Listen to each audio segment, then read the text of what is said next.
नमस्कार दोस्तों, एडिटोरिया current affairs master series में आपका स्वागत है। और इसके पहले हमने पार्ट 1 और पार्ट 2 को कवर किया है, जिसको आपने अच्छा जो रिस्पॉन्स दिया है। साथ ही साथ हम इस वीडियो में कवर करेंगे पार्ट 03 और इसमें टोटल 20 क्वेश्चन का सीरीज किया जा रहा है। इसमें 20 क्वेश्चन का करंट अफेयर का क्वेश्चन, साथ ही साथ इसको स्टैटिक पोर्शन से लिंक करते हुए आगे हम लोग बढ़ रहे हैं। काफ़ी अच्छा रिस्पॉन्स मिल रहा है, उसके लिए आप लोग को तहे दिल से शुक्रिया। चलिए शुरुआत करते हैं। चैनल को जरूर सब्सक्राइब कर लेंगे क्योंकि यह डेली आपको 7 बजे सुबह आपको मिल जाएगा वीडियो। तो चलिए शुरुआत करेंगे। इसमें पूरे साल का करंट अफेयर्स कवर किया जा रहा है, जिसको 20-20 क्वेश्चन करके आपको मंथ वाइज कवर किया जा रहा है। तो इस तरह से देखते हुए चलेंगे। चलिए पहला क्वेश्चन है कि हर साल 21 जनवरी को पूर्वोत्तर राज्य मणिपुर, मेघालय और त्रिपुरा अपना राज्य दिवस मनाते हैं, जो पूर्वोत्तर क्षेत्र पुनर्गठन अधिनियम के तहत पूर्ण राज्य बनने का प्रतीक है। पूर्वोत्तर क्षेत्र पुनर्गठन अधिनियम किस वर्ष पारित किया गया? ऐसे भी क्वेश्चन पूछे जाते हैं जो स्टेट रीऑर्गेनाइजेशन एक्ट के थ्रू आया था। जैसे कि इंग्लिश में देखते हुए चलेंगे क्योंकि बाइलिंगुअल सेशन रहेगा, यानी कि दोनों मीडियम के लिए सही रहेगा। Every year on January 21, the north eastern states of Manipur, Meghalaya and Tripura celebrate their statehood day, which marks their becoming full-fledged states under the Northeastern Areas Reorganization Act. In which year was the Northeastern Areas Reorganization Act passed? तो आपको year बताना है, simple सी, कौन सा साल में हुआ था जिसमें मणिपुर, मेघालय और त्रिपुरा एक ही दिन 21 जनवरी को अपना स्थापना दिवस मनाता है, क्योंकि 21 जनवरी 1972 को है जो इसको राज्य को दर्जा दिया गया था, राज्य स्टेटहुड का दर्जा दिया गया था। किसको? तो मणिपुर, मेघालय और त्रिपुरा को दिया गया था। कौन से एक्ट के द्वारा? तो ये पूर्वोत्तर क्षेत्र पुनर्गठन अधिनियम पारित कर यानी कि क्या, तो north eastern areas reorganisation act के द्वारा इसको किया गया था। तो यह 1971 में पास किया गया था। और मणिपुर के बारे में जानते हैं कि मणिपुर को कहा जाता है क्या? तो उत्तर भारत का गहना या भारत का गहना भी कहा जाता है क्या? तो इसको भारत का गहना, भारत का इन जेवल्स ऑफ इंडिया के नाम से भी जाना जाता है। भारत का गहना के नाम से भी इसको संबोधित किया जाता है। क्या? भारत का गहना। ठीक है, इस तरह से भी याद रखना है। साथ ही साथ आपको एक और फैक्ट्स है, यहाँ पे मणिपुर में क्या है, तो लोकतक झील है। लोकतक झील कहाँ है? मणिपुर में लोकतक झील है।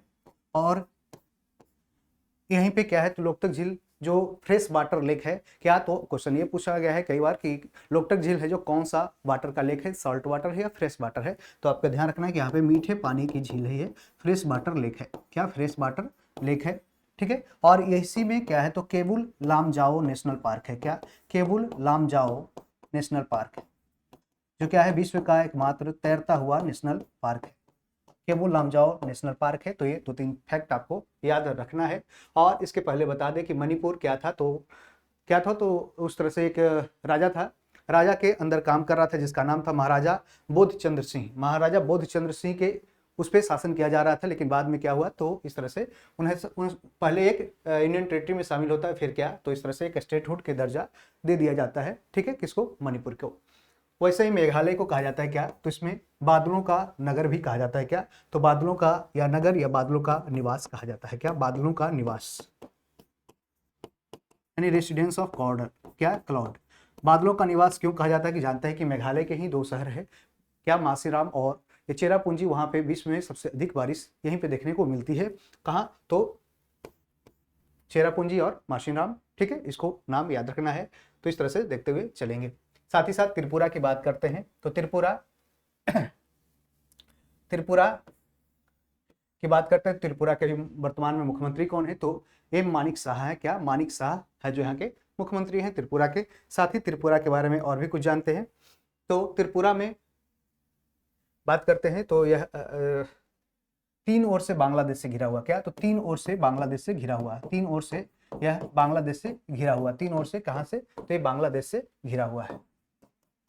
ये क्वेश्चन भी कई बार पूछा गया है। तो ये 3 ओर से बांग्लादेश से घिरा हुआ है, ये राज्य त्रिपुरा है। ठीक है, तो इस तरह से कुछ इंपॉर्टेंट फैक्ट्स है, इसको देखते हुए आप लोग आगे बढ़ते हैं। ठीक है, चलिए आगे बढ़ेंगे। इसका आंसर 1971 हो जाएगा। साथ ही साथ ये भी ध्यान रखना है कि सिक्किम को कब भारत में कौन से अधिनियम से मिलाया गया? तो सिक्किम पहले क्या हुआ, 35वां संविधान संशोधन अधिनियम 1974 के द्वारा एक भारत का सहकारी राज्य बन गया, यानी कि एसोसिएट स्टेट बन गया था।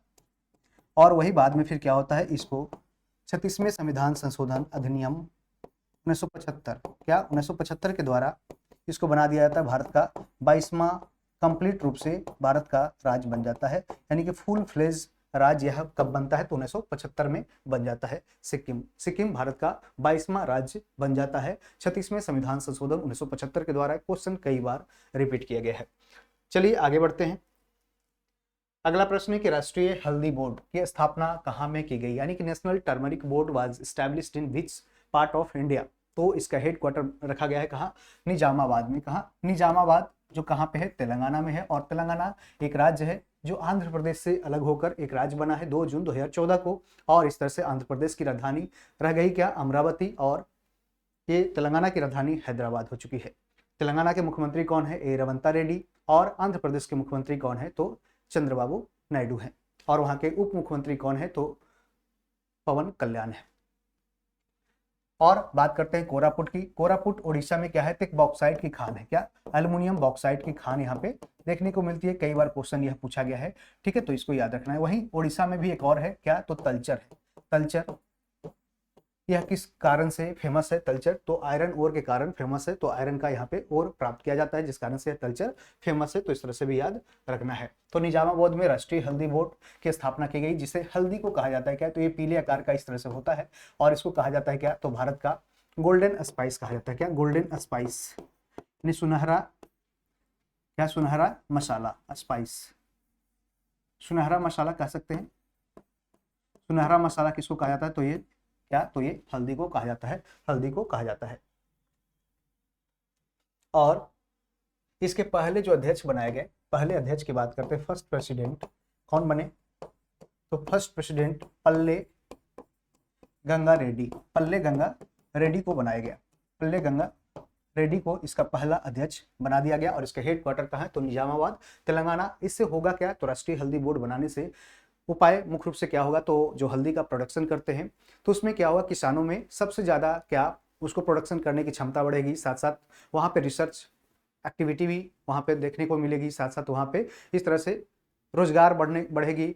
आपको पता है कि सबसे ज़्यादा भारत में 100% में 30% है जो क्या, तो ये तेलंगाना के द्वारा ही प्रोडक्शन किया जाता है हल्दी का पूरे भारत में। इसका जितना एक्सपोर्ट भारत करता है, ठीक है, तो ये सभी याद रखना है। और इसे भारतीय केसर के भी नाम से जाना जाता है। क्या, तो भारतीय केसर के भी नाम से इसको जाना जाता है, भारतीय केसर, ठीक है, भारतीय केसर के नाम से भी जाना जाता है। और इस तरह से आप याद रखना है। और 2030 तक भारत का यह टारगेट है कि 2030 तक कम से कम है जो इसका एक्सपोर्ट से कितना रेवेन्यू आना चाहिए, तो कम से कम 80,000 करोड़ रुपया है जो आना चाहिए, किससे, एक्सपोर्ट से आना चाहिए। यानी कि हल्दी का सिर्फ निर्यात करके, जब से जानते हैं कि सबसे ज़्यादा 2023-24 में बात करते हैं, तो सबसे ज़्यादा जो हल्दी का एक्सपोर्ट किया गया था कौन से देश को, तो बांग्लादेश को सबसे ज़्यादा एक्सपोर्ट किया गया था। बांग्लादेश, यानी कि भारत से सबसे ज़्यादा एक्सपोर्ट किया था, किसका, इंपोर्ट किया था, बांग्लादेश को एक्सपोर्ट किया गया था, क्या, हल्दी, मैक्सिमम, ठीक है, मैक्सिमम किया गया था किसको, ये बांग्लादेश को। तो ये सब भी याद रखना है। जबकि अमेरिका को भी किया जाता है, यूनाइटेड अरब अमीरात को किया जाता है। तो अमेरिका इसमें चौथे स्थान पे है, जो जहाँ पे भारत सबसे ज़्यादा क्या निर्यात करता है, एक्सपोर्ट करता है हल्दी का। तो इस तरह से ध्यान रखना है। वहीं और भी कुछ जानते हैं कि ये कब है, जो 14 जनवरी 2025 को कॉमर्स मिनिस्टर, उस समय जो कौन थे, अभी भी हैं, जो पीयूष गोयल हैं, कॉमर्स मिनिस्ट्री किसके पास है, ये पीयूष गोयल के द्वारा लॉन्च किया गया था। किसके द्वारा, पीयूष गोयल के द्वारा, पीयूष गोयल के द्वारा यह लॉन्च किया गया था। और ऐसे संभावना जताई जा रही है कि आगे यह भविष्य में हल्दी का प्रोडक्शन काफ़ी अच्छे लेवल पे होगा। और साथ ही साथ ये रोजगार को बढ़ावा देगा इस क्षेत्र में, साथ साथ अलग अलग क्षेत्रों में भी किया जाएगा, ठीक है। तो ये सब आपको याद रखना है। चलिए आगे बढ़ते हैं अगले प्रश्न की ओर। और अभी आपको पता होगा कि मखाना बोर्ड की स्थापना कहाँ किया गया है, तो ये बिहार में किया गया। मखाना बोर्ड कहाँ बनाया गया है, मखाना बोर्ड तो ये बिहार में बनाया गया है। ये 2 रिसेंट का क्वेश्चन है, ये ध्यान रखना है, क्योंकि मखाना का प्रोडक्शन सबसे ज़्यादा कहाँ होता है, तो लगभग 85% इंडिया का जो प्रोडक्शन होता है मखाना का, वो कहाँ से, तो भारत के ही मिथिला क्षेत्र के आसपास, नॉर्दर्न जो इंडियन स्टेट्स है, नॉर्दर्न जो डिस्ट्रिक्ट है बिहार के, वहाँ से ज़्यादा प्रोडक्शन किया जाता है और यह पूरे विश्व में इस तरह से निर्यात भी किया जाता है। और साथ साथ इसको भारत सरकार प्रमोट भी कर रहा है कि इसमें क्या करे, तो रोजगार बढ़ाए, रोजगार की संभावनाएं के साथ साथ इसमें रेवेन्यू भी जनरेट करने की संभावनाएं को बढ़ावा दे रही है। चलिए अगले प्रश्न की ओर, कि ओडिशा में आयोजित अस्मिता खेलो इंडिया महिला राष्ट्रीय भारोत्तोलन चैंपियनशिप में बिहार की खुशबू कुमारी द्वारा कौन सी पदक जीती गई है। तो सबसे पहली बात, क्वेश्चन कई बार पूछा गया है, तो इसमें कौन से खेल से कौन से खिलाड़ी संबंधित है, और मुख्य रूप से बिहार की है कौन, खुशबू कुमारी। और ये बिहार के कहां से, तो मधुबनी से है। और इन्होंने क्या किया है, तो इस तरह से महिला राष्ट्रीय भारोत्तोलन चैंपियनशिप में बिहार के खुशबू कुमारी द्वारा एक नहीं दो स्वर्ण पदक जीती गई है, और एक 71 kg वजन में और एक 75 kg वजन में। तो इस तरह से 2 गोल्ड मेडल जीता गया है। क्या, 2 गोल्ड मेडल जीता गया है क्या, तो 71 kg और 75 kg करके 2 गोल्ड मेडल इसको इनके द्वारा जीता गया है। देख सकते हैं 2 गोल्ड मेडल रखे हुए हैं। कौन, खुशबू कुमारी। कौन से खेल से, तो ये वेट लिफ्टिंग में जीते हुए, यानी कि 71 kg का वेट लिफ्ट किए, इसमें ये जीते हैं। तो याद रखना है सिंपल सी आपको कि खुशबू कुमारी कौन से खेल से है, तो ये भारोत्तोलन से संबंधित है।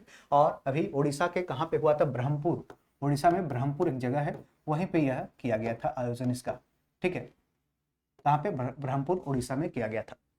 चलिए आगे बढ़ेंगे। इंडस फूड 2025 के 8वें संस्करण का उद्घाटन ग्रेटर नोएडा में किसके द्वारा किया गया था। तो who inaugurated the 8th edition of Indus food 2025 in greater Noida. तो इसके मंत्री कौन है, तो आपको बता दें कि अभी food and production minister, food and processing minister कौन है अभी वर्तमान में है कौन, तो चिराग पासवान है। जो फूड एंड प्रोसेसिंग मिनिस्टर यानी खाद्य और प्रसंस्करण मंत्रालय किसके पास है, तो चिराग पासवान है। जो रामविलास लोजपा जो पार्टी है, लोक जनशक्ति पार्टी, जिसका नाम अब LJP-R रखा गया है, यानी कि रामविलास के ही बेटे हैं, रामविलास पासवान के बेटे हैं कौन, ये चिराग पासवान। और ये अभी वर्तमान में क्या है, तो फूड एंड प्रोसेसिंग मिनिस्टर है। और इनके द्वारा ही क्या, तो इस तरह से इंडस फूड 2025 के 8वें संस्करण का उद्घाटन कहाँ किया गया, ये भी याद रखना है। तो ग्रेटर नोएडा में, और किसके द्वारा, तो चिराग पासवान के द्वारा किया गया है। ठीक है, और ये राजीव रंजन कौन सा है, तो पशुपालन मंत्री, पशुपालन डेयरी मंत्री कौन है, तो पशुपालन प्लस डेयरी ये मंत्री संभाल रहे हैं, और बिहार से ही हैं। जीतनराम मांझी MSME यानी कि माइक्रो स्मॉल मीडियम इंटरप्राइजेस से संबंधित मंत्री हैं कौन, जीतनराम मांझी है, जो हिंदुस्तान अवाम मोर्चा यानी HAM के पार्टी है। क्या, HAM पार्टी के क्या है, अध्यक्ष है। ठीक है, तो ये सब याद रखना है। मुख्य रूप से इसका मेन फंक्शन क्या रहेगा कि ज़्यादा से ज़्यादा जो फूड है उसको अलग अलग देशों से टेक्नोलॉजी, इसमें क्या, तो अलग अलग टेक्नोलॉजी लाके इसकी इंडस्ट्री को भी और भी प्रमोट कर सकते हैं, यानी फूड रिलेटेड या फूड एंड प्रोसेसिंग इंडस्ट्री को और भी है जो विदेश लेवल पे, इसको भी हम बढ़ा सकते हैं ज़्यादा से ज़्यादा। इसमें जैसे कि और भी टेक्नोलॉजी भी इस्तेमाल किया जा सकता है कि किस तरह से इसका प्रोसेसिंग है जो फूड का आसानी से हो सके। ठीक है, तो ये सब भी आपको ध्यान रखना है। और इसमें कह सकते हैं कि पहला कहाँ कब हुआ था, तो पहला इसका हुआ था 2017 में हुआ था। कब, पहला इसका 2017 में हुआ था।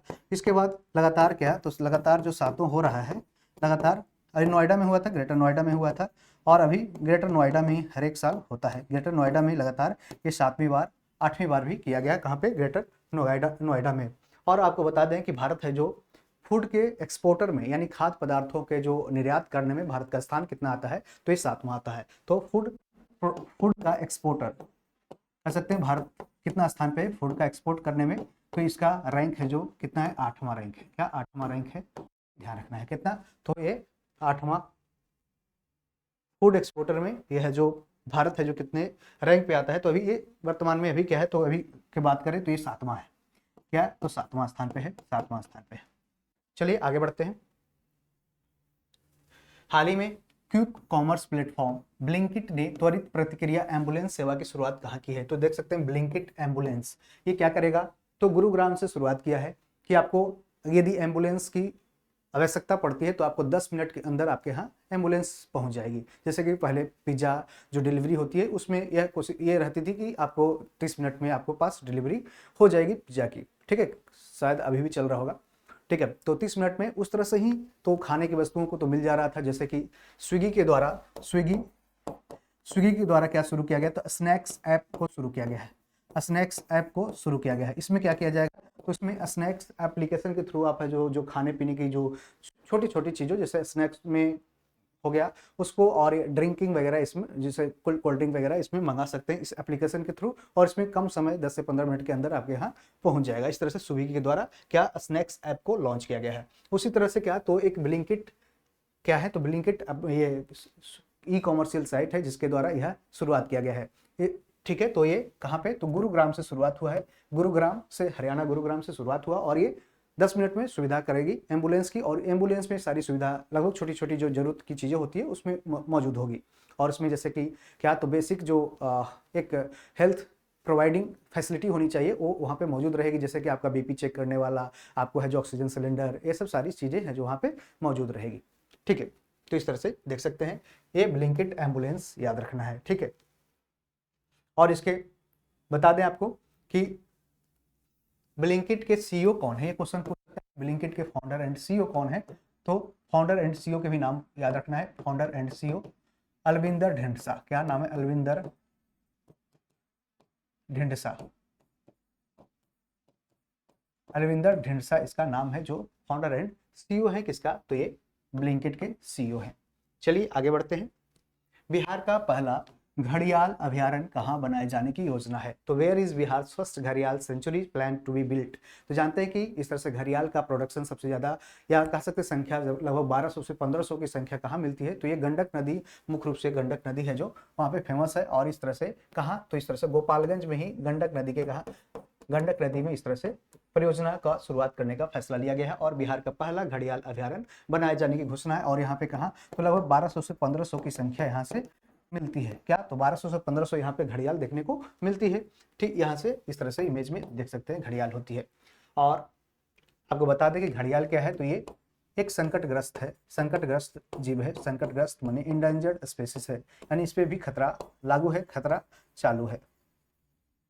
और इसको IUCN international union for conservation of nature, IUCN के रेड डाटा बुक है, रेड डाटा बुक, इसमें मुख्य रूप से क्या तो वैसे स्पेसीज, एनिमल हो या प्लांट स्पेसीज जो खतरे से गुजर रहे हों, उनके प्रोटेक्शन के लिए इस तरह से उसमें चिन्हित किया गया है कि कौन से लेवल पे, यानी कि वो खतरे की स्थिति पे है, यानी कि एक्सटिंक्ट हो चुका है, यानी कि विलुप्त हो चुका है, या फिर विलुप्त होने की कगार पे है, उसको इस तरह से प्रोटेक्शन उसी वाइज उसको दिया जाता है। ठीक है, तो इस तरह से आईयूसीएन के बारे में जानते हैं कि international union for conservation of nature, IUCN के द्वारा ही रेड डाटा बुक है जो क्या जारी किया जाता है।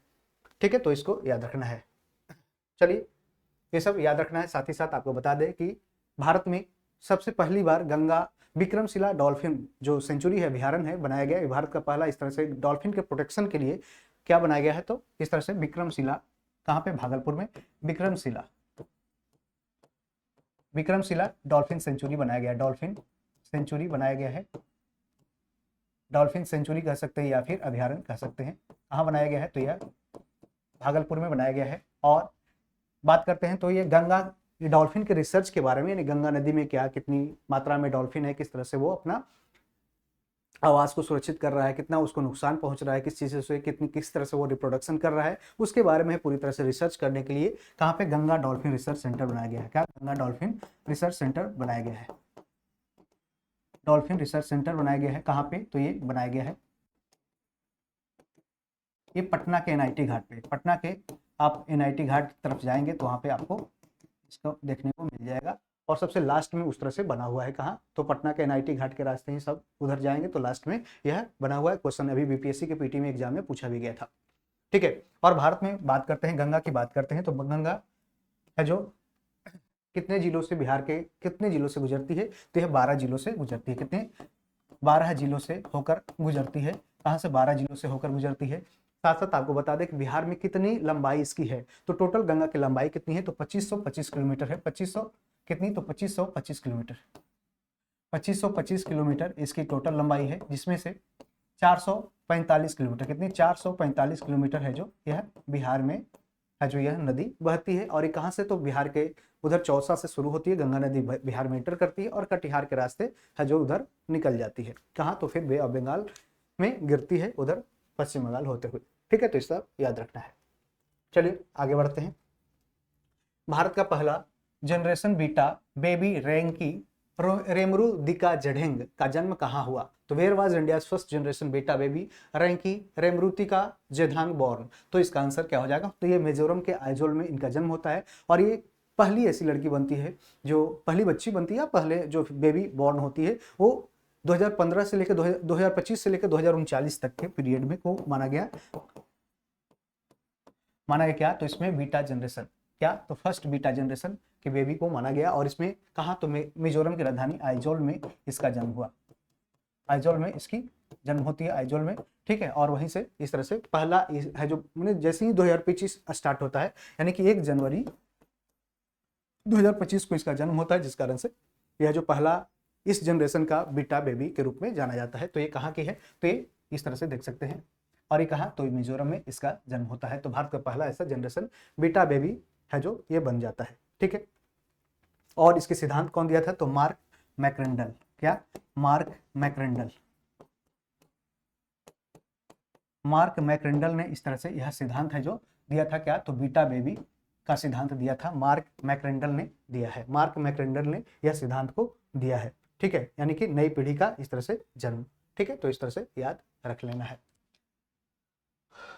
और अभी अभी न्यूज में आपने सुना होगा कि गोवा और मिजोरम के बाद त्रिपुरा ऐसा तीसरा राज्य बन गया है, जो क्या तो पूरी तरह से साक्षर राज्य बन गया है। तो पहला बना गोवा, दूसरा मिजोरम, और तीसरा क्या है तो त्रिपुरा बन गया है। त्रिपुरा में आपको बता दें कि रुद्र सागर झील भी यहाँ पे है, रुद्र सागर झील कहाँ है, तो ये त्रिपुरा में है, ठीक है। तो इस तरह से याद रखना है। ये सारे क्या है तो पूर्ण साक्षर अभी भारत के राज्य हैं।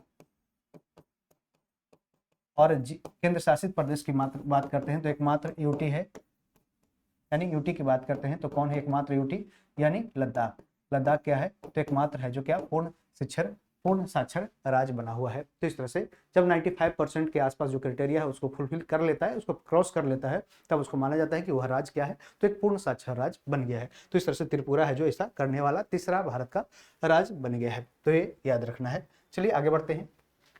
होलसेल प्राइस इंडेक्स के आधार पर वर्ष संशोधन हेतु कार्य समूह का गठन किया गया। इसकी अध्यक्षता किसने किया, तो under whose chairmanship was the working group constituted for the revision of base year of WPI।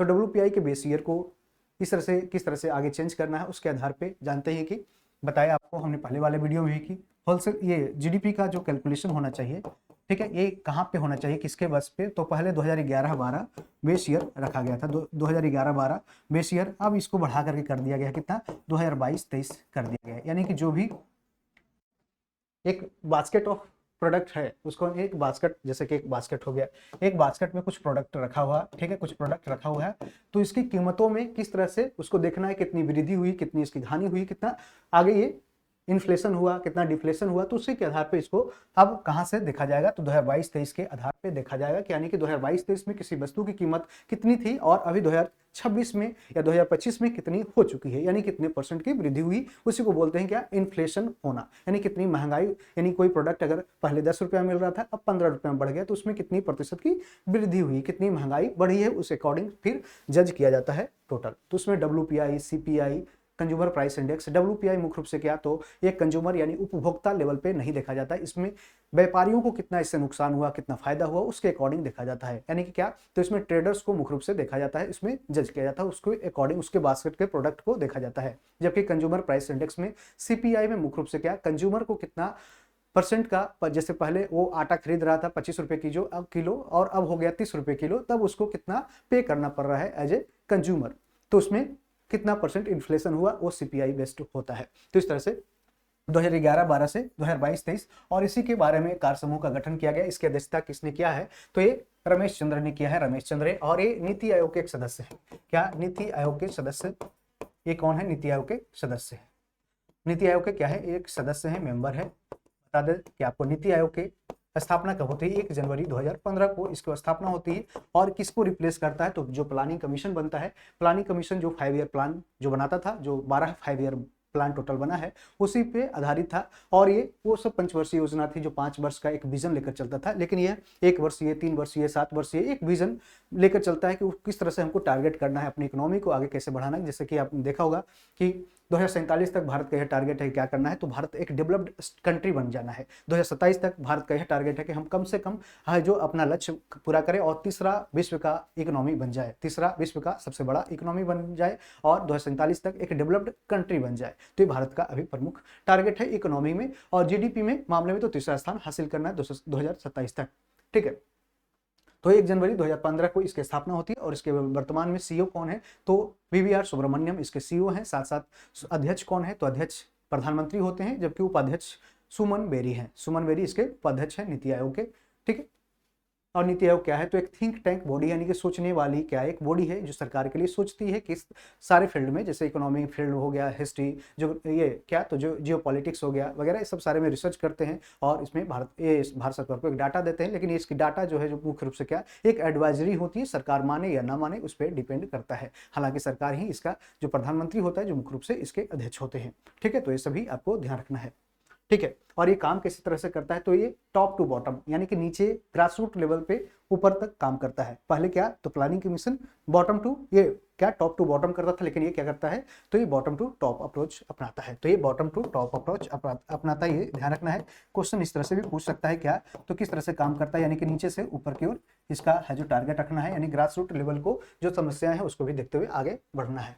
चलिए आगे बढ़ते हैं। यहाँ पे देख सकते हैं इमेज में बिहार की कौन सी नदी को नमामि गंगे योजना के तहत पुनर्जीवन प्रदान किया जाएगा।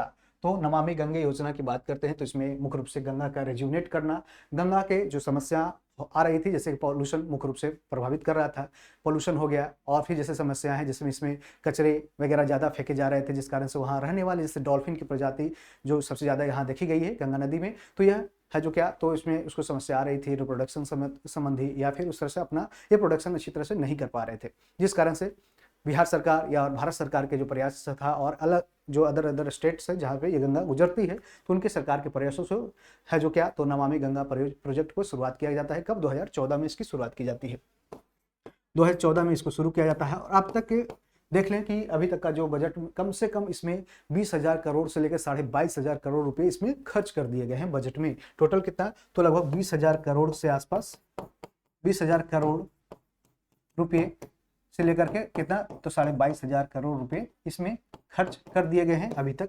ठीक है, तो ये काफ़ी है जो खर्च हुआ है, जिसमें अपने बहुत सारे घाट्स की जो रिजुविनेशन हुआ है। साथ साथ अभी गंगा घाट पे आप जाएंगे, नाइटी घाट पे जाएंगे तो वहाँ पे देखेंगे बहुत सारा उस तरह से प्रोजेक्ट बनाए गए हैं। उसमें अवेयरनेस फैलाने की बात की गई, गंगा डॉल्फिन रिसर्च सेंटर बनाया गया, तो सारे ये सब प्रोजेक्ट इसमें लगाए गए हैं। तो इस तरह से मुख्य रूप से काम किया जाना है। ठीक है, तो ये सब आप देखते हुए आगे बढ़ेंगे। ठीक है, और बात करते हैं तो इसमें अलग अलग गंगा के जो आसपास जो गांव है उसमें गंगा ग्राम योजना की भी शुरुआत किया है। वैसे गांव जो आसपास गंगा नदी पे लोकेटेड है, जानते हैं कि बिहार में 12 जिले क्या तो 12 जिलों से गंगा नदी क्रॉस करती है।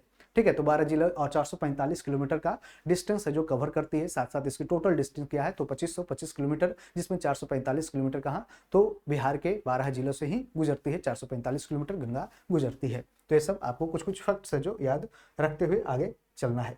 ठीक है, चलिए आगे बढ़ते हैं। अगला है कि 17 जनवरी 2025 को राष्ट्रपति के द्वारा राष्ट्रीय खेल पुरस्कार 2024 के तहत कितने लोगों को मेजर ध्यानचंद खेल रत्न पुरस्कार 2024 प्रदान किया गया। How many people were awarded the major Dhyan Chand Khel Ratna award 2024 under the national sports award 2024 by the president on 17 January 2025। तो इसमें टोटल 4 लोगों को दिया गया। 4 लोगों का यहाँ पे देख सकते हैं कौन से खेल से संबंधित है और कौन खिलाड़ी जिनका नाम है, जैसे मनु भाकर हैं जो निशानेबाजी से संबंधित है, प्रवीण कुमार ये पारा एथलीट हैं, और फिर तीसरा हरमनप्रीत सिंह जो हॉकी इंडिया के क्या है तो ये स्कीपर यानी कि कैप्टन है, और इन्होंने पेरिस ओलंपिक और क्या टोक्यो ओलंपिक में क्या किया है तो भारत का प्रतिनिधित्व किया है कप्तानी के रूप में। और साथ साथ इन्होंने भारत को एक ब्रॉन्ज मेडल, दोनों बार ब्रॉन्ज मेडल यानी कांस्य पदक है जो जिताया है। तो इस तरह से उनके प्रतिभा को देखते हुए और उनको सम्मानित किया गया, किसे मेजर ध्यानचंद खेल रत्न पुरस्कार से सम्मानित किया गया। एक चौथा कौन है तो एक डी गुकेश है, शतरंज चैंपियनशिप बने हैं, और इस तरह से विश्व का है जो कम उम्र का शतरंज चैंपियनशिप बने हैं, मात्र 17 साल में है जो क्या ये विश्व शतरंज चैंपियनशिप जीतने वाले हैं। ये विश्वनाथन आनंद के बाद है, और इस तरह से ये सब याद रखना है। साथ ही साथ आपको बता दें इसमें कितने को दिया गया 4 लोगों को, और वहीं अभी अर्जुन पुरस्कार दिया गया। अर्जुन पुरस्कार दिया गया था कितने लोगों को, ये 32 लोगों को दिया गया। क्या 32 लोगों को दिया गया 32 लोगों को दिया गया, जिसमें 18 क्या था, तो 18 32 में पैरा एथलीट था। क्या पैरा एथलीट था, पैरा एथलीट खिलाड़ी था, यानी कि जो दिव्यांग होते हैं वो एथलीट होते हैं, उनको इस तरह से दिया गया था अर्जुन पुरस्कार। और अर्जुन पुरस्कार मुख्य रूप से वैसे खिलाड़ियों को दिया जाता है जो लगातार 3 साल 4 साल है जो अपनी प्रतिभा का है जो क्या मूल्यांकन देते रहते हैं, अपनी प्रतिभा से है जो दूसरों को इस तरह से परफॉर्मेंस के अकॉर्डिंग ये अर्जुन पुरस्कार दिया जाता है 3 से 4 साल का। और आपको बता दें कि इसमें 25 लाख रुपए दिए जाते हैं। क्या, तो मेजर ध्यानचंद खेल रत्न पुरस्कार में कितना 25 लाख रुपए की राशि दी जाती है। वहीं यहाँ पे अर्जुन पुरस्कार में कितनी, तो 15 लाख रुपए की राशि दी जाती है। एक बार आप इसको चेक कर लेना, 25 लाख रुपए इसमें दी जाती है। और इसकी शुरुआत कब होती है, 1991-92 में इसकी शुरुआत होती है। और अर्जुन पुरस्कार की शुरुआत शायद 1961 में होता है। ठीक है, 1961 में इसकी शुरुआत होती है। और बता दें कि मेजर ध्यानचंद जो भारत के हॉकी के जादूगर कहे जाते हैं, और 1905 से लेकर 1979 उनका है जो क्या पूरे जन्म दिवस है। और इन्होंने है जो क्या, तो उस तरह से 1934 के आसपास है जो भी हॉकी इंडिया का जो वर्ल्ड कप वो ओलंपिक होता था उसमें है जो पार्टिसिपेट किए थे, और भारत के लिए हॉकी में इस तरह से गोल्ड मेडल जितवाए थे, जिस कारण से इन्हें कहा जाता है हॉकी का जादूगर। और 29 अगस्त को खेल दिवस के रूप में मनाया जाता है, राष्ट्रीय खेल दिवस के रूप में 29 अगस्त को मनाया जाता है। क्या, तो इस तरह से खेल दिवस के इनके जन्म दिवस के शुभ अवसर, तो ये सभी आपको याद रखते हुए आगे बढ़ लेना है। ठीक है, और इनका नाम पहले क्या था, तो राजीव गांधी खेल रत्न पुरस्कार था, जो अब बदल के है जो क्या, तो मेजर ध्यानचंद खेल रत्न पुरस्कार हो चुका है। तो ये सब कुछ कुछ चीजें हैं, अब देखते हुए चलेंगे। किस मंत्रालय के द्वारा 2025 को सुधारों का वर्ष घोषित किया गया। सुधारों का वर्ष यानी कि ईयर ऑफ रिफॉर्म्स। क्या, तो ईयर ऑफ रिफॉर्म्स कौन सी मिनिस्ट्री के द्वारा यह डिक्लेयर किया गया, किसको, 2025 को। तो क्वेश्चन इस तरह से याद रख सकते हैं, 2025 को कहा गया क्या, तो ईयर ऑफ रिफॉर्म्स, यानी कि हम अपने क्या करना है, सुधार करना है, अपने डिफेंस सेक्टर में सुधार करना है, ताकि नए नए इनोवेशन हो, नए नए टेक्नोलॉजी आए, नए नए स्टार्टअप्स आए जो डिफेंस सेक्टर में काम करे, और डिफेंस के जो कैपेबिलिटी है उसको क्या करना है, इनरिच करना है, यानी उसको बढ़ाना है। साथ साथ इसमें एक्सपोर्ट को हमको बढ़ाना है। जो डिफेंस में हम लोग दूसरे कंट्री से एक्सपोर्ट करते थे, जैसे आपने देखा होगा कि ब्रह्मोस हो गया, मिसाइल हो गया, आकाश मिसाइल हो गया, जिससे हम दूसरे देशों से खरीदते थे। ठीक है, बहुत सारे मिसाइल्स, लेकिन अब ब्रह्मोस से जो भारत और रशिया के सहयोग से बनाया गया, इसको हमने फिलीपींस को दिया। ठीक है, तो दूसरे कंट्री को दे रहे हैं, ताकि हमारा है जो डिफेंस में जो मेनली जो हमारा एक बना हुआ है ट्रेडिशनल अप्रोच कि हम दूसरे देशों से ही खरीदते हैं डिफेंस वेपन्स, तो हम अब शुरू कर रहे हैं कि खुद से अपना उसका करें, जिसके में मेक इन इंडिया हो गया, मेक इन इंडिया प्रोग्राम लाया गया, स्टैंड अप इंडिया हो गया, तो ये सब सारे प्रोग्राम इसमें काम कर रही है। साथ ही आपने देखा कि रशिया के सहयोग से भारत है जो AK-203 राइफल्स, AK-203 राइफल की भी शुरुआत किया है। इसको बनाना अमेठी से AK-203 राइफल की शुरुआत किया है। और ये कहाँ, तो ये अमेठी में, उत्तर प्रदेश अमेठी में इसका बनना शुरू हो गया है, और लगभग कुछ प्रोडक्ट यहाँ से बन भी चुके हैं, 1-2 खेप है जो निकल गया है। तो इस तरह से याद रखना है किसके द्वारा, तो यह गृह मंत्रालय के रक्षा मंत्रालय के द्वारा इसको शुरू किया गया। और रक्षा मंत्रालय कौन है वर्तमान में, तो ये कौन है, तो ये राजनाथ सिंह है, जिनके ऊपर अभी कलीमुल्लाह खान के द्वारा क्या, तो राजनाथ आम की है जो एक नई वैरायटी, नई किस्म है जो शुरू की गई थी। गृह मंत्री अभी वर्तमान में कौन है, तो गृह मंत्री अभी वर्तमान में गृह मंत्री और सहकारिता मंत्री कौन है, तो अमित शाह हैं। वही रेल मंत्रालय कौन है, तो रेलवे मंत्री आप जानते हैं कि अश्विनी वैष्णव है, जो मिनिस्ट्री ऑफ इंफॉर्मेशन टेक्नोलॉजी के भी मंत्री है। साथ साथ ये है जो minister of information and broadcasting यानी प्रसारण मंत्री भी है, कौन, ये अश्विनी वैष्णव। वित्त मंत्री की बात करते हैं तो निर्मला सीतारमण है, जो ministry of finance and corporate affairs के ये मंत्री हैं। ठीक है, ये सब याद रखना है। चलिए आगे बढ़ेंगे।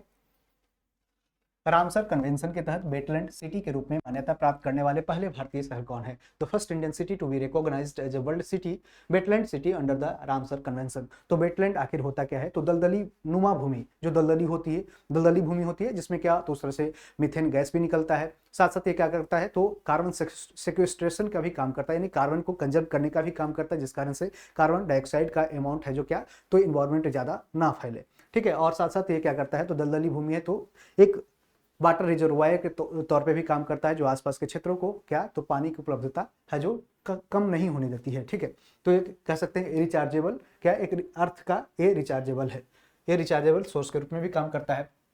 तो इसी को प्रोटेक्शन करने के लिए, इसका खतरा बहुत ज़्यादा हो रहा था, जिसको प्रोटेक्शन करने के लिए ईरान के एक शहर है रामसर, क्या रामसर शहर ईरान के रामसर शहर में शुरू किया गया था। ईरान के रामसर शहर में 1971 को इस तरह से मीटिंग की जाती है, 2 फरवरी 1971 को, और वहीं से फिर क्या होता है, भारत भी इसमें शामिल होता है। भारत कब शामिल होता है, तो 1982 में, 1 फरवरी 1982 को भारत इसमें शामिल होता है। और अभी ऐसी स्थिति बन गई कि भारत का प्रमुख लगभग क्या, तो लगभग 91 साइट अभी टोटल अभी जून तक कितनी साइट्स हो चुकी हैं, तो 91, अभी 91 साइट्स है जो 91 क्या है, तो इसकी साइट्स है जो वेटलैंड्स सिटी के रूप में, ये कह सकते हैं वेटलैंड्स के रूप में क्या, तो टोटल 91 वेटलैंड्स है, जिसमें प्रमुख रूप से आपको याद रखना है, ठीक है। जिसमें पहला वेटलैंड्स दिया गया था कौन के रूप में, चिल्का झील को रखा गया था, क्या था पहला, चिल्का झील, चिल्का झील जो कहाँ है, उड़ीसा में है। और भारत का सबसे बड़ा क्या है, तो ये चिल्का झील क्या एक कर सकते हैं, भारत का सबसे बड़ा क्या है, तो एक सॉल्ट लेक सिटी है, सॉल्ट लेक झील है, यानी सॉल्ट झील है, यानी कि क्या, तो नमकीन झील है। दूसरा क्या है, तो इसी में दूसरा को दिया गया था किसको, 1982 में ही दिया गया था। और केवलादेव, क्या, केवलादेव राष्ट्रीय उद्यान है, नेशनल पार्क है केवलादेव, कहाँ, तो ये राजस्थान में है, जिसको दिया गया था, और ये कहाँ, उड़ीसा में है।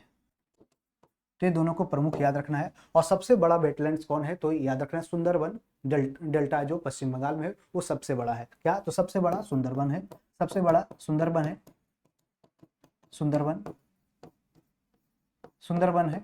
और वहीं सबसे छोटा कौन सा है, तो रेणुका झील है, सबसे छोटा रेणुका झील है, रेणुका झील है जो कहाँ है, रेणुका झील हिमाचल प्रदेश में है, रेणुका झील हिमाचल प्रदेश में जो सबसे छोटा है रेणुका झील है, क्या, तो सबसे छोटा रेणुका झील, सबसे बड़ा सुंदरबन झील जो सुंदरबन जो डेल्टा है वो पश्चिम बंगाल में है, जो सबसे बड़ा डेल्टा के रूप में भी जाना जाता है, तो इस तरह से भी याद रख सकते हैं। और रामसर कन्वेंशन के तहत ही वेटलैंड सिटी के रूप में भी मान्यता प्राप्त हुआ है किसको, तो पहले भारतीय शहर है किसको, उदयपुर को भी दिया गया है और इंदौर को भी दिया गया है। हालांकि इसमें और भी कुछ शहर जैसे भोपाल को भी नॉमिनेट किया गया था भारत सरकार के द्वारा, लेकिन भोपाल को हटा दिया गया, भोपाल को नहीं दिया गया, और इसमें इस तरह से सिर्फ उदयपुर जो कहाँ है, राजस्थान में है, और उदयपुर को झीलों का शहर भी कहा जाता है, इंदौर को इस तरह से दिया गया है, तो दोनों शहर को दिया गया है। और इंदौर एक ऐसा सिटी बन गया है भारत का जो भिखारियों को भीख देना प्रतिबंध कर दिया है, यानी भिखारी को वहां पे कोई भी भीख नहीं देगा, 1 जनवरी 2025 से यह लागू कर दिया गया है। और इंदौर सबसे स्वच्छ शहरों में एक है भारत का, जो लगातार इस तरह से आपने देखा होगा क्लीन सिटी के रूप में यह जाना जाता है, ठीक है। और इंदौर पहला जलवायु साक्षर शहर बनने वाला ये शहर भी है, जलवायु साक्षर शहर है जो बना है पहला बार, ये जलवायु साक्षर शहर भी बन गया है इंदौर, तो इस तरह से याद रखना है। इसलिए ऑप्शन क्या हो जाएगा, एक से अधिक आंसर सही हो जाएगा। यहाँ पे देख सकते हैं क्या, वेटलैंड्स वगैरह यह इस तरह से देखे जाते हैं। चलिए अगला है क्या, स्टार्टअप इंडिया के बारे में बात करते हैं। तो स्टार्टअप इंडिया से संबंधित निम्न कथनों पर विचार करना है और बताना है कि कौन से इसमें कथन है जो सही सही दिया गया है। तो इसकी शुरुआत कब होती है, तो 16 जनवरी को शुरुआत होती है, और यह 2016 से शुरू की गई थी। कब, इसकी शुरुआत 16 जनवरी को किया गया, जिस कारण से प्रत्येक वर्ष राष्ट्रीय स्टार्टअप दिवस, यानी स्टार्टअप का मतलब क्या है कि एक एडटेक स्टार्टअप हो गया, यानी कि एजुकेशन में या टेक्नोलॉजी में या फूड डिलीवरी में, ये सब भी स्टार्टअप, जैसे स्विगी वगैरह क्या है, तो एक स्टार्टअप से शुरू हुआ, लेकिन फिर एक बड़ा सा उस तरह से एक बिजनेस हब बन गया, यानी कि एक कॉमर्शियल प्लेटफॉर्म बन गया। तो इस तरह से शुरू होती है क्या, एक स्टार्टअप, एक छोटे से स्टार्टअप यानी कुछ फंड आप कहीं से लाते हैं, चाहे वो आपको एंजल फंडिंग भी मिलती है। एंजल फंडिंग का मतलब क्या होता है, कई बार पूछा गया कि एंजल फंडिंग क्या होता है। एंजल फंडिंग का मतलब ये होता है कि कोई एंजल मतलब देवता, यानी कोई आपके लिए एंजल का काम करे, यानी कि उस तरह से आपके पास फंड नहीं है, लेकिन आप बड़े बड़े कंपनियों से कॉन्टैक्ट करते हैं कि सर हमारी कुछ अभी स्थिति सही नहीं है, लेकिन यदि हम ऐसा स्टार्टअप है, ऐसा मेरे माइंड में आइडियाज है, ठीक है, यदि हम उसको ये शुरू करना चाहते हैं तो आप क्या मुझे मदद करेंगे, उसमें कुछ फंडिंग दे पाएंगे, तो उसमें वो एक एंजल इन्वेस्टर के रूप में काम करेगा और आपकी कंपनी में एज ए पार्टनर या एज ए शेयर होल्डर के रूप में आएगा, और उसको फिर आप कंपनी को बढ़ाएं, उसमें कुछ रेवेन्यू जो भी बनेगा उसका उस तरह से एग्रीमेंट होता है, उस तरह से किया जाता है, उसको एंजल इन्वेस्टर बोलते हैं, जो आपकी कंपनी को एक देवता के रूप में आए और आपकी मदद करे, और उस तरह से कंपनी आगे बढ़ता है। तो 16 जनवरी को प्रत्येक वर्ष राष्ट्रीय स्टार्टअप दिवस के रूप में मनाया जाता है। तो समझ लिए, वर्तमान में भारत वैश्विक स्तर पर तीसरा सबसे बड़ा स्टार्टअप इकोसिस्टम बन गया है, यानी कि भारत में इस तरह से स्टार्टअप के मामले में सबसे ज्यादा क्या तो देखा गया, तो तीसरे नंबर पर पूरे विश्व में है जो सबसे ज्यादा स्टार्टअप हो रहे हैं। पहले स्थान पे जैसे अमेरिका हो गया, फिर चाइना हो गया, वहां पर सबसे ज्यादा उस तरह से स्टार्टअप की संख्या देखी गई है। तो इस तरह से भारत में 100 के आसपास है जो स्टार्टअप है जो पूर्णे वाले हैं।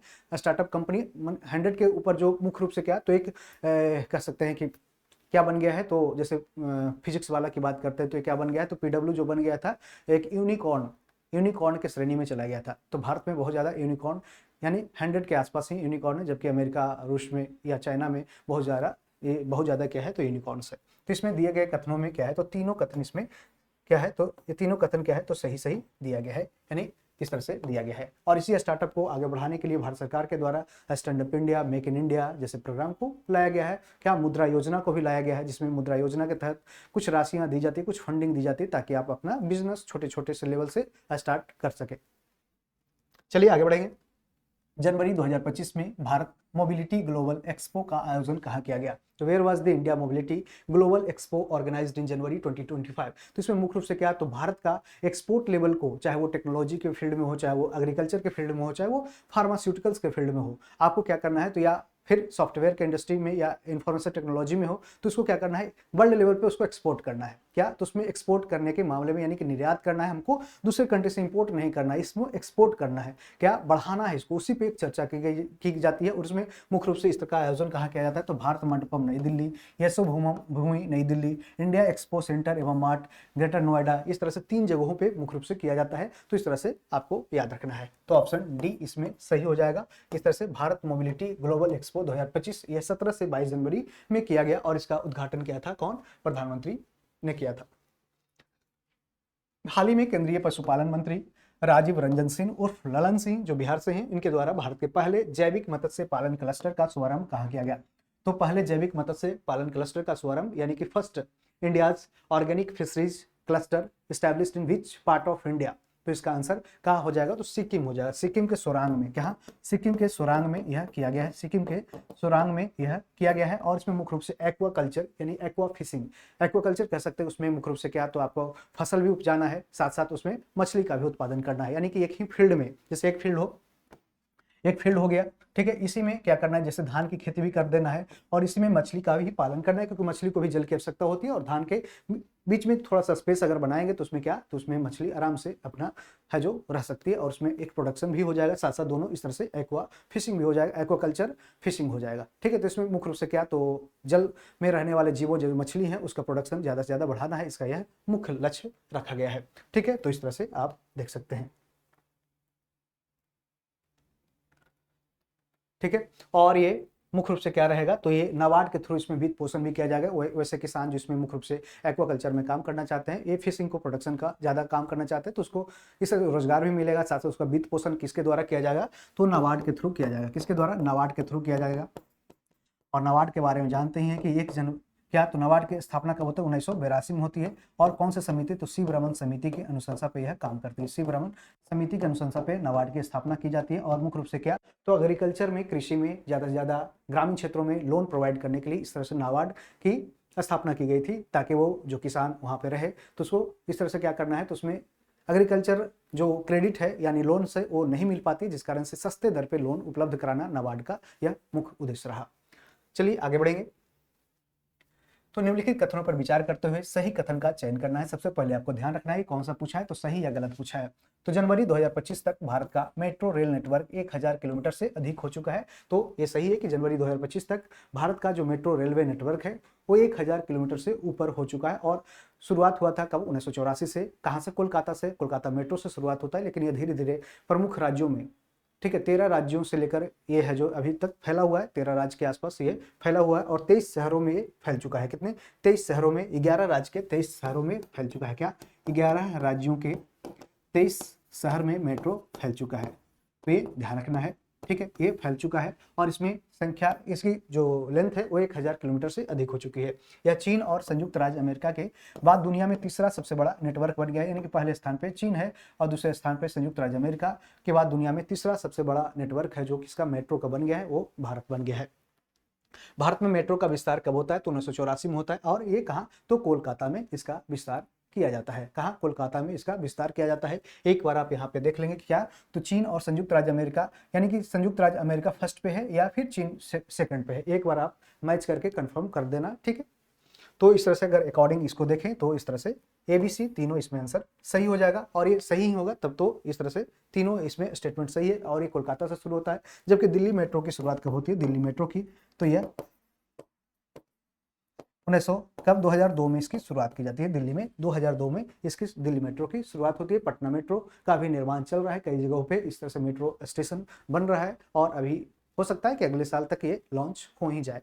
ठीक है, 6 जनवरी 2025 को प्रधानमंत्री नरेंद्र मोदी ने रेलवे जोन के अंतर्गत 69वें डिवीजन के रूप में किस रेलवे डिवीजन का वर्चुअल उद्घाटन किया है। तो फिरोजपुर जो रेलवे जोन था वहीं से काट करके बना दिया गया जम्मू रेलवे डिवीजन, और ये भारत का 69वां रेलवे डिवीजन के रूप में काम करेगा। और मुख्य रूप से कहा तो ये जम्मू कश्मीर के आसपास जो क्षेत्र है उसको ये कनेक्ट करेगा, ठीक है, जिस कारण से वहाँ पे नॉर्थ इंडिया में के जो स्टेट्स हैं जैसे कि जम्मू कश्मीर हो गए उसको रेलवे से कनेक्ट करने की है जो इस तरह से शुरुआत अच्छी तरह से किया गया है। तो इसका आंसर ऑप्शन ए करेक्ट हो जाएगा। यहाँ देख सकते हैं प्रधानमंत्री मोदी के द्वारा इसकी शुरुआत की गई है।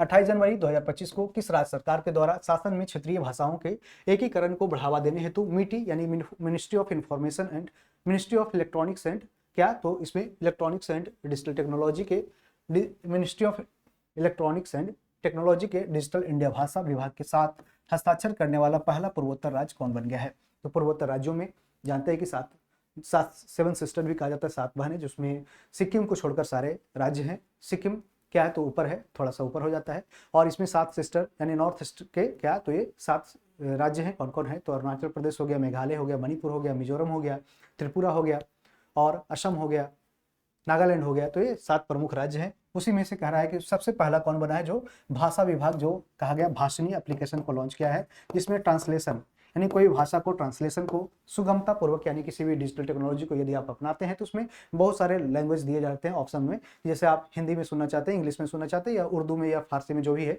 आपका, फ्रेंच में या जर्मन में, तो उस तरह से ही क्या, तो त्रिपुरा ने ऐसा पहली बार यूज किया है जिसका नाम है भाषिणी। क्या, तो भाषिणी। और किसके द्वारा यह शुरू किया गया है? तो ये मिटी के द्वारा शुरू किया गया था। चलिए इसका आंसर ऑप्शन सी हो जाएगा। हाल ही में चिनार के पेड़ों की सुरक्षा के लिए डिजिटल ट्री आधार पहल की शुरुआत किस राज्य केंद्र शासित प्रदेश के द्वारा शुरू किया गया था? तो रिसेंटली विच स्टेट और union territory launch the digital true Aadhaar initiative to protect chinar tree.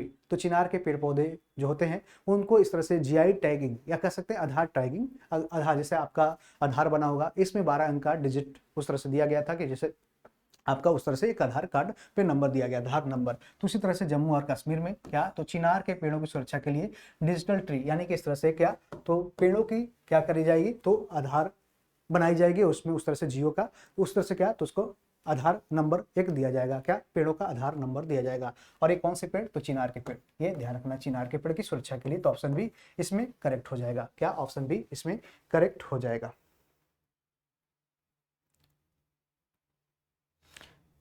चलिए आगे बढ़ेंगे। भारत का पहला वंदे भारत मेंटेनेंस डिपो कहाँ बनाया जा रहा है? तो भारत का पहला ऐसा वंदे भारत का मेंटेनेंस डिपो बनाया जा रहा है। कहाँ पे? तो ये जोधपुर में, राजस्थान के जोधपुर में बनाया जा रहा है, जिसमें 3 वंदे भारत को एक ही साथ रखा जाएगा और साथ साथ इसका जो मेंटेनेंस वगैरह है वहाँ पे उस डिपो में किया जाएगा। तो ये कहाँ पे किया जाएगा? तो ये राजस्थान के शहर जोधपुर में किया जाएगा। वंदे भारत की बात करते हैं तो वंदे भारत को क्या, तो वंदे भारत एक्सप्रेस को कहा जाता है क्या, तो T18 के नाम से पहले जाना जाता है, T18 के नाम से जाना जाता है। और इसको 160 किलोमीटर पर आवर के स्पीड से क्या, तो इस तरह से 160 किलोमीटर पर आवर के स्पीड से यह चलती है। और इस तरह से काफ़ी एक रिवोल्यूशनरी है जो क्या, तो रेलवे फील्ड में ये लाया है वंदे भारत एक्सप्रेस। काफ़ी एक शहर को दूसरे शहर से कनेक्ट करता है और काफ़ी समय अंतराल को कम भी किया है, जिस कारण से वंदे भारत काफ़ी न्यूज़ में भी रहा था। ठीक है, तो इस तरह से फ्रेंड्स हमने इस वीडियो में कंप्लीट किया है। टोटल 20 क्वेश्चन का करंट अफेयर का डिस्कशन किया, साथ साथ स्टैटिक पोर्शन को कवर करते हुए आगे बढ़े हैं। तो अभी तक प्यार देने के लिए धन्यवाद। 1 से लेकर यह तीसरा पार्ट है जिसमें हमने टोटल अभी तक 60 क्वेश्चन कवर कर लिए हैं। और इसका यदि आपने कंटिन्यू इस सीरीज को आप देखते हैं तो उम्मीद करेंगे कि आने वाले जो एग्जाम्स है सारे वनडे एग्जाम्स के लिए काफ़ी फायदेमंद होगा। साथ साथ आपको क्वेश्चन का किस तरह से टैकल करना है, किस तरह से आप क्वेश्चन को अटेम्प्ट करते हैं, ये भी आपको है जो क्वेश्चन में सिखाया जा रहा है। तो इस तरह से आप है जो वीडियो को लाइक कर सकते हैं और कमेंट में कोई भी समस्या हो तो लिख सकते हैं। साथ ही साथ वीडियो को शेयर करेंगे दोस्तों के पास ताकि ज़्यादा से ज़्यादा लोग इसको देख सकें और अपनी एग्जाम को अच्छी तरह से एक नई दिशा में करंट अफेयर को तैयारी कर सके। Thank you, all the best.